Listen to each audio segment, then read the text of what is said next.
హల్లెలూయా. Good morning.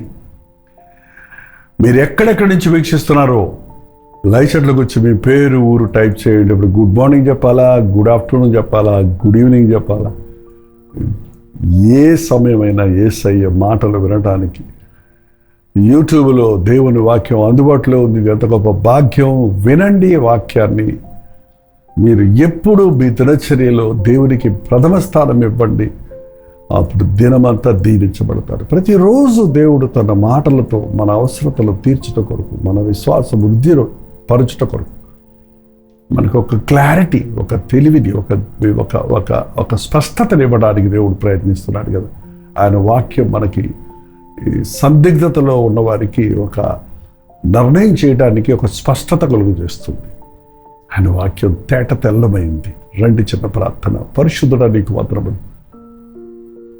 నీ వాక్యం ద్వారా మా విశ్వాసము, మా నమ్మిక వృద్ధి చెందినట్లు, నీ యొద్ద నుండి అద్భుతాలు చూచున్నట్లు, అనుభవించినట్లు మాకు సహాయం చేయమని క్రీస్తు నామములో అడుగుచున్నాను తండ్రి. ఆమేన్. దేవుని స్తోత్రం. యుద్ధాలు భయంకరంగా ఉన్నాయండి. యుద్ధ వాతావరణం వల్ల ఎందరో ఇబ్బందులు పాలవుతున్నారు. శాంతి కొరకు, సమాధానం కొరకు సమాధానకర్త అయిన ప్రభు దగ్గర మనం ప్రార్థించాలి. మత్తయి సువార్త 9వ అధ్యాయము 20వ వచనంలో, యేసు అక్కడ నుండి వెళ్ళుచుండగా ఇద్దరు గుడ్డివారు ఆయన వెంట వచ్చి, దావీదు కుమారుడా, మమ్మను కనికరించమని కేకలు వేసిరి. యేసు అక్కడ నుండి వెళ్ళుచుండగా, ఎక్కడ నుండి అని చూస్తే ఆయన ఇక్కడి నుండి అక్కడికి, అక్కడి నుంచి ఎక్కడికి, ఇక్కడి నుంచి అక్కడికి తిరుగుతూనే ఉన్నాడు. ఇవాళ దేవుని వాక్యం కూడా ఈ సోషల్ మీడియా ద్వారా, డిజిటల్ ద్వారా అన్ని ఊర్లు తిరుగుతున్నట్టు అనిపిస్తుందన్నా నాకైతే. ఎందుకంటే ఇక్కడ నేను చెన్నైలో కూర్చొని వాక్యం ఇస్తుంటే మీరు అక్కడక్కడ ఆయా దేశాల్లో ఉన్న మీకు వినబడగలుగుతుందంటే ఆయన ఆత్మ ద్వారా ఈ సందేశం మీరు విని మేలు పొందుతున్నారంటే ఆనాడు ఆయన శారీరరీతిగా సంచరించాడు. ఇవాళ పరిశుద్ధాత్ముడు మన మధ్య సంచరిస్తూనే ఉన్నాడు. ఆయన మనకు సమీపంగానే ఉన్నాడు. దేవుని సన్నిధి, దేవుని వాక్యం మన ఇంటనే ఉంది, మన చేతిలోనే ఉంది. మీ సెల్లో ఆన్ చేస్తే దొరుకుతుంది. యేసు ప్రభు వెంటబడ్డారు ఇద్దరు గుడ్డివారు, అంధులు. గుడ్డివారి యొక్క పరిస్థితి వారికే అర్థమవుతుందండి. మనకి కన్నులు ఇచ్చినందుకు, దృష్టి ఇచ్చినందుకు ఎంతమంది దేవుణ్ణి స్తుతిస్తున్నారో కానీ ఒక గంట కళ్ళు మూసుకొని బతకండి ఎట్లుంటుందో మీకు అర్థమవుద్ది. కటిక చీకటే ఉంటుంది కన్నుల ముందు. కొంచెంసేపు అర్ధరాత్రులు లైట్ పోతే మనం ఎంత తడవలాడుకుంటున్నామో చూడండి. చాలా బాధకరమైన జీవితం అది. అంతేకాదు, ఒకసారి మధ్యలో కడు దృష్టి పోయిన వాళ్ళు కనీసం సృష్టి అన్నీ తెలుస్తాయి, రంగులు అవి తెలుస్తాయి. కానీ పుట్టకతో క్రైస్తవులు ఉన్న వాళ్ళకి, పుట్టకతో గుడ్డివారిగా ఉన్న వాళ్ళకి ఏం కనపడదు. వాళ్ళకి ఏం కనపడదు. చీకటే. వాళ్ళకేం ఊహించుకోలేరు కూడా. అవునండి, వాళ్ళకి చాలామంది ప్రభు చెప్పాడు, మీరు గుడ్డోళ్ళు అన్నాడు పరిచయుల్ని. ఈ గుడ్డివారు మీకంటే బెటరు. మీరు కన్నులు ఉన్నాయంటున్నారు, చూస్తున్నామంటున్నారు, కానీ మీరు గ్రహించుకోవటం లేదు. మానసికమైన గుడ్డితనం, యుగ సంబంధమైన దేవత అవిశ్వాసులైన వారి మనోనేత్రాలకు గుడ్డితనం కలుగజేసింది. కాబట్టి క్రీస్తులోని సౌందర్యాన్ని, క్రీస్తులోని శక్తిని, క్రీస్తును, ప్రేమను గుర్తించలేకపోతున్నారు. నువ్వు అది గ్రహించుకుంటే దేవుని కేక వేస్తావు. కొందరు ఒకప్పుడు చూచారు, ఒకప్పుడు దేవుని మహిమను చూచారు, దేవుని ప్రేమను రుచి చూచి పరిశుద్ధాత్మలో పాలు పంపులు పొంది తప్పిపోయిన వారు ఇప్పుడు అంధత్వంలో ఉన్నారు. సంసోను అన్నీ చూశాడు, తర్వాత అంధత్వంలోకి వెళ్ళినప్పుడు బానిసైపోయాడు. అతని బతుకు ఎంత నీచమైపోయింది. ఇవాళ ఆధ్యాత్మికంగా దిగజారిపోయినటువంటి విశ్వాసులు ఎందరో ఉన్నారండి. నీ కనులు పరిశుద్ధపరచబడాలి, నీ కనులు తెరవబడాలి. సౌలు కనులు పొరలు పట్టేసాయి, గర్వంతో పొరలు పట్టేసాయి. ప్రభు అతనికి దర్శనం ఇచ్చినప్పుడు, అననీయ ప్రార్థించినప్పుడు, ఆ పొరలు రాలిపోయినప్పుడు అతడు గొప్పగా దేవుని సౌందర్యాన్ని, క్రీస్తులోని శక్తిని, సిలువను, ప్రేమను గ్రహించి ఆయన కొరకు జీవించాడు. ఇద్దరు గుడ్డు వాళ్ళు ప్రభు వెంటబడి, ప్రభువా మమ్మల్ని కనికరించమని కేకలు వేసిరి. కేకలు ఎప్పుడేస్తాం మనం? కేకలు ఎప్పుడేస్తామండి? మనల్ని ఎవరన్నా వినకపోతే, పట్టించుకోకపోతే, మన స్వరం వినకపోతే గట్టిగా కేకలేసి చెప్తాం. అత్యవసరమైంది ఏదైనా ఉంటే, బాధ తట్టుకోలేదుంటే ఆ బాధలో మనం కేకలేస్తాం. ఇవాళ ప్రార్థన చేయటం అంటే, ప్రార్థన అంటే హృదయాంతరేంద్రియాల్లో నుంచి వచ్చే కేకే. ప్రార్థన అంటే చిలక పలుకులు కాదండి. ప్రార్థన అంటే గుండెల్లో నుంచి దేవునికి పెట్టే మొర. అలాంటి ప్రార్థనలు ఎక్కడ చేస్తున్నారు? చక్కగా, స్వీట్గా, మెల్లగా, సాఫ్ట్గా, నీకు ఇష్టమైతే అన్నట్టు. మళ్ళీ అక్కడ నీ ఇష్టమైతే అనేదంతా దేవుని చిత్తం కొరకు కాదది. ఎవరికే నకిలీ నమ్రత. కొంతమంది ప్రార్థన అనగానే వణుకుతుంది వాళ్ళ స్వరం. ఎక్కడి నుంచి తెచ్చుకుంటారు? అది ప్రార్థన ఏడుస్తూ చేస్తున్నట్టు ఫీలింగ్ తీసుకొచ్చుకుంటారు. ఫీలింగులతోటే పోతుంది వాళ్ళ భక్తి అంతా. కేకలేసేవాడికి నో ఫీలింగ్. ఎవడ ఏమనుకుంటాడో, నన్ను కేకలేస్తే నేను ఫూల్ అనుకుంటాడో, లేకపోతే నేను పల్లెటూరు అనుకుంటాడో, నేను మర్యాద లేనివాడు అనుకుంటారా అని అనుకునే ఫీలింగ్ ఉండదు. ఇక ఎవడేమనుకుంటే నాకు వెళ్ళిపోతాడు నా ప్రభు, నాకు కావాలి. నా హృదయ స్థితిని దేవుని దగ్గర కుమరించాలి. వాళ్ళు కేకలు వేస్తారు. ఆయనంటే ప్రవేశించినప్పుడు లోపలికి వెళ్ళిపోయాడు ఇంట్లోకి. వాళ్ళు వెనకాలే వచ్చారు. మళ్ళీ బయట ఆగిపోలేదు. వారి కేకలు ఆగిపోలేదు. ప్రభువుతో ఒక కేకేసి ఒకసారి ప్రార్థన చేసి ఆగిపోతారు కొంతమంది. ప్రభువుతో ఉండటం నేర్చుకోవాలి. అడిగిన తర్వాత ఇచ్చే వరకు ఆయనతో ఉండాలి. అడిగి వెళ్ళిపోతే ఎట్టొస్తుంది? పూర్వం బిచ్చగాళ్ళు వచ్చి అమ్మా అనేవాళ్ళు. ఆ వంటగదిలోకి వెళ్ళి భోజనం తెచ్చేటప్పటికి వెళ్ళిపోయేవాళ్ళు. అప్పుడు ఏం ప్రయోజనం? వెళ్ళి అడిగిన తర్వాత కనిపెట్టు, నీకు అది దొరుకుతుంది. లోపలికి వెళ్ళినప్పుడు ప్రభు మాట అన్నాడు, ఇది చేయగలనని మీరు నమ్ముచున్నారా అని వారిని అడుగగా, వారు నమ్ముచున్నాం ప్రభువా అని ఆయనతో చెప్పిరి. మళ్ళీ ఎందుకు అడిగాడు ప్రభు? నమ్ముచున్నావా? నమ్మినోళ్ళకే ఆశీర్వాదం అండి. ఆ దయ్యం బట్టి పీడించబడుతున్న యవనస్తుడిని, ప్రభువా నీ చేతనైతే నాకేమన్నా చెయ్యి, బిడ్డకి నీ శిష్యులు ఏం చేయలేకపోయారు అన్నప్పుడు నువ్వు నమ్ముచున్నావా అని అడిగాడు. నమ్ముచున్నాడు ప్రభువా, నాకు అపనమ్మకం లేకుండా సహాయం చేయమని అడిగాడు. ఆ రీతిగానే ప్రభు అద్భుతంగా ఆ దయ్యముల చేత పీడించబడుతున్న వారిని విడిపించాడు. నేను అడుగుతున్నాడు, నువ్వు కేకలేసి ప్రార్థన చేస్తున్నావు, నమ్ముతున్నావా? నీ ప్రార్థన నా మీద నమ్మకంతో చేస్తున్నావా? ఊరికే చేస్తున్నావా? అలవాటుగా చేస్తున్నావా?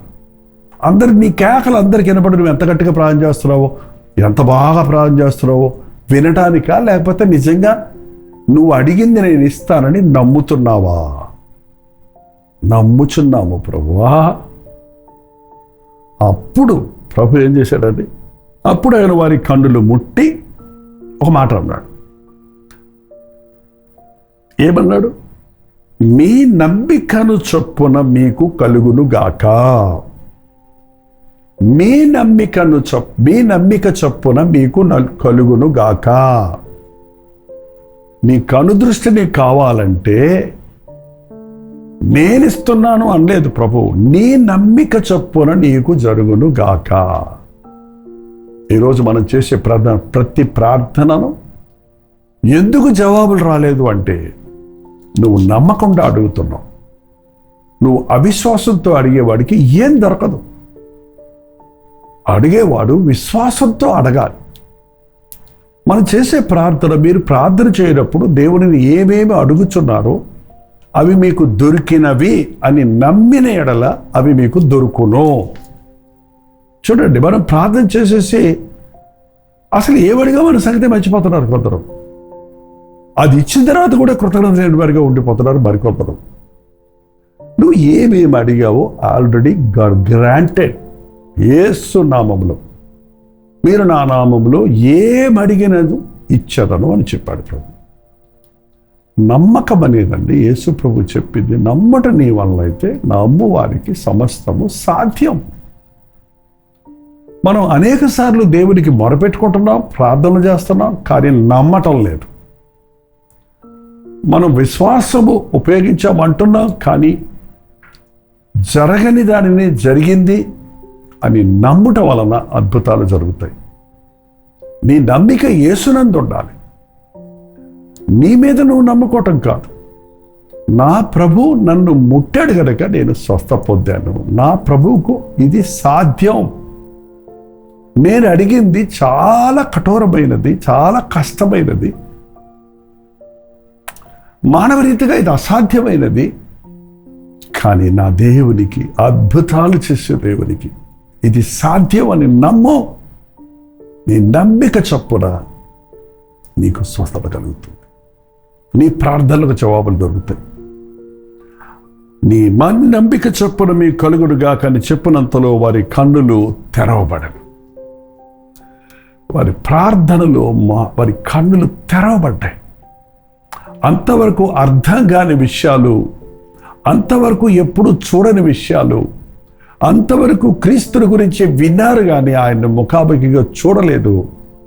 ఆయన ముఖ దర్శనం దొరికింది. హల్లెలూయా. మనం క్రీస్తుని గురించి వింటున్నామండి, కానీ ఆయన ముఖ దర్శనం కావాలంటే నమ్మాలి.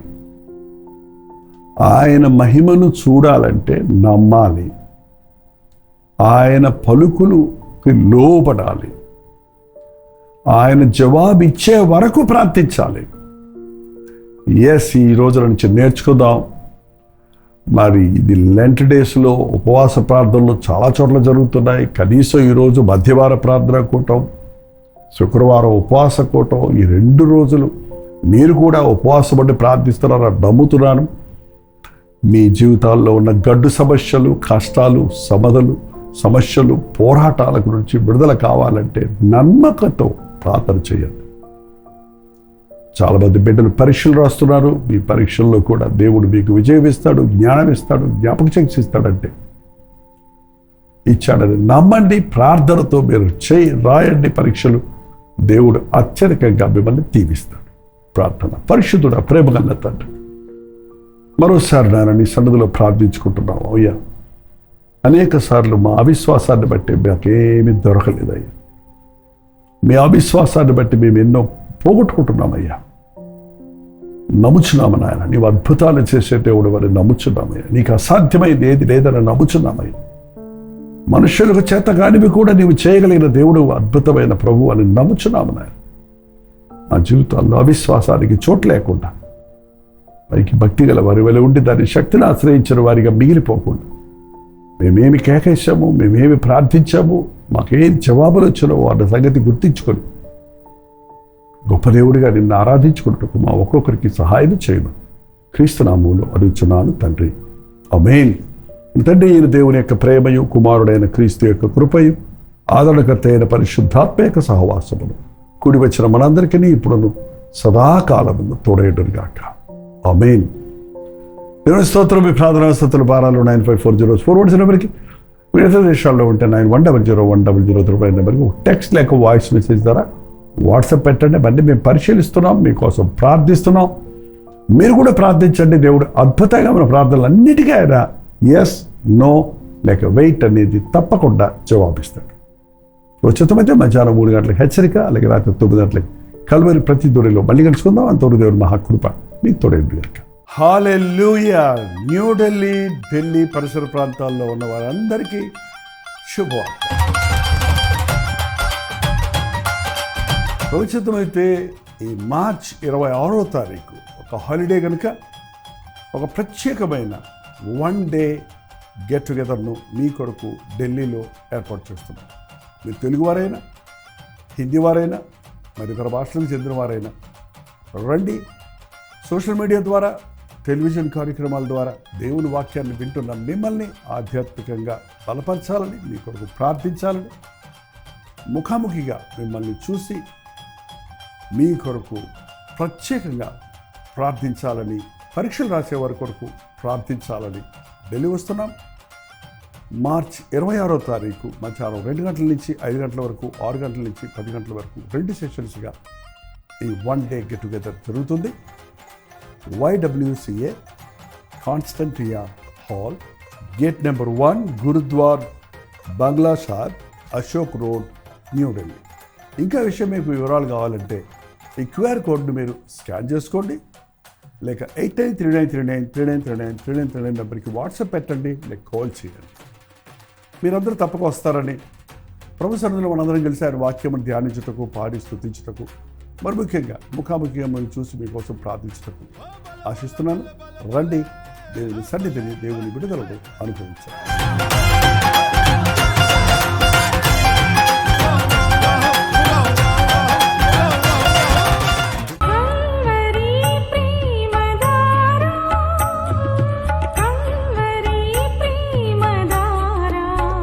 కల్వరి ప్రేమధార అనే మా ద్విమాస పత్రికను ఈ మధ్య త్రైమాస పత్రిక అంటే 3 నెలలకి ఒక్కసారి మాత్రమే ప్రింట్ చేయగలుగుతున్నాం. మరి గత 40 సంవత్సరాల పైబడి కొనసాగుతున్న ఈ పత్రికను ఆపు చేయటం ఇష్టం లేక దీన్ని త్రైమాస పత్రికగా మార్చున్నాం. మీరు కల్వరి ప్రేమధార పత్రికను చదువుతున్నారా? ఒక ఉచిత పత్రిక కావాలంటే ఇవ్వాలే మీ పేరు, చిరునామా, అడ్రస్తో పాటు ఇంటి నెంబర్తో పాటు క్లియర్గా పంపించండి. తప్పకుండా ఒక ఉచిత పత్రికను మీకు పంపిస్తాం.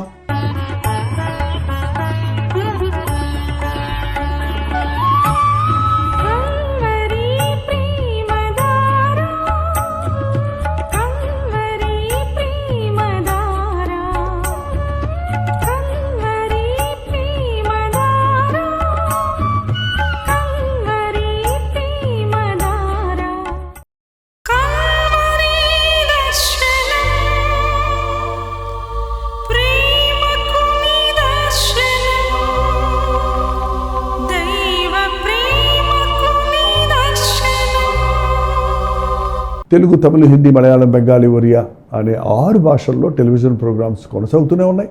భారభరితమైన పరిచయంలో మీరు సహకరించాలని ఆశిస్తే, ప్రభు మిమ్మల్ని ప్రేరేపిస్తే మీ విరాళాలు, కానుకలు మనకి మీరు పంపించవచ్చు. అవి నేరుగా టీవీ ఛానల్స్కి వెళ్తాయి. అందులో ఏది మేము మా సొంత ఖర్చుల కొరకు ముట్టుకోవటం లేదు, వేరే పరిచయ కొరకు ముట్టుకోవటం లేదు. టెలివిజన్ పరిచయలో ఇంకా సువార్త వినని వారికి అది అందించాలని ఆశతో ఒక 20 సంవత్సరాలుగా కొనసాగుతున్న పరిచయం కొరకు ప్రార్థించండి, మీ సహకారాన్ని అందించండి.